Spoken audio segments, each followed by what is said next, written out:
हे viewers, आप सभी का मेरे चैनल में एक बार फिर से स्वागत है। आज की मेरी यह वीडियो जन्माष्टमी के ऊपर है। जन्माष्टमी क्यों मनाई जाती है, जानिए इसका पौराणिक इतिहास और महत्व। कृष्ण जन्माष्टमी हिंदुओं का एक प्रमुख त्यौहार में से एक है, जिसे श्री कृष्ण जन्माष्टमी, गोकुलाष्टमी, कृष्ण अष्टमी या श्री जयंती के नाम से भी जाना जाता है। हिंदू पौराणिक कथाओं के अनुसार विष्णु के 8वें अवतार भगवान कृष्ण, जो देवकी और वासुदेव के पुत्र हैं, उनका जन्म मथुरा के राक्षस राजा कंस को नष्ट करने के लिए जन्माष्टमी पर हुआ था। राजा कंस देवकी का भाई था और वह सत्ता का लालची था। उसने अपने पिता राजा उग्रसेन की राजगद्दी छीनकर उन्हें जेल में बंद कर दिया था। राजा कंस अपनी बहन देवकी से बहुत प्रेम करता था।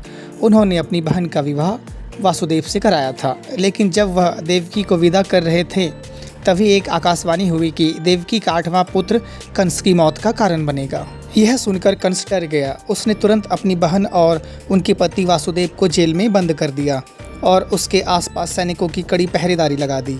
कंस ने एक एक करके वासुदेव के 7 संतानों को जमीन पर अपने हाथों से पटक कर मृत्यु के घाट उतार दिया था और अब देवकी के 8वें पुत्र श्री कृष्ण के जन्म लेने का समय हो गया था।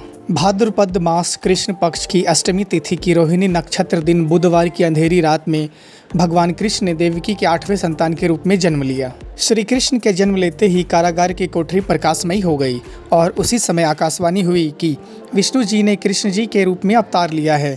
इन्हें गोकुल में नंद बाबा के पास छोड़ आएं और उसके घर पे एक कन्या ने जन्म लिया है, उसे मथुरा लाकर कंस को सौंप दें। भगवान विष्णु के आदेश से वासुदेव जी ने श्री कृष्ण को टोकरी में अपने सिर पर रखकर नंद जी के घर की ओर चल दिए।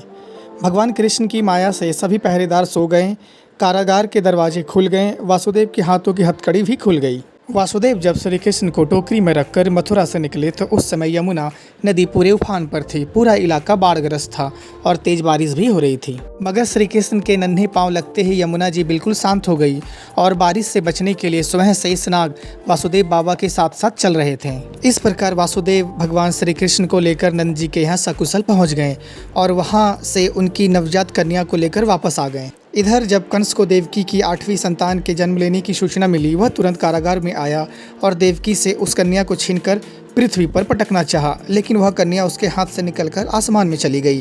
फिर कन्या ने कहा, हे मूर्ख, तुझे मारने वाला जन्म ले चुका है। यह कहकर वह कन्या, जो स्वयं योग माया थी, अंतर्धान हो गई। नंद बाबा और उनकी पत्नी यशोदा ने श्री कृष्ण का पालन पोषण शुरू कर दिया और जब कंस को श्री कृष्ण का पता चल गया तो उन्होंने अनेकों राक्षसों को भेजकर श्री कृष्ण को मारने का प्रयास किया, लेकिन श्री कृष्ण ने एक एक करके सबका वध कर दिया और अंत में श्री कृष्ण ने कंस को चुनौती दी और युद्ध में कंस का वध कर दिया।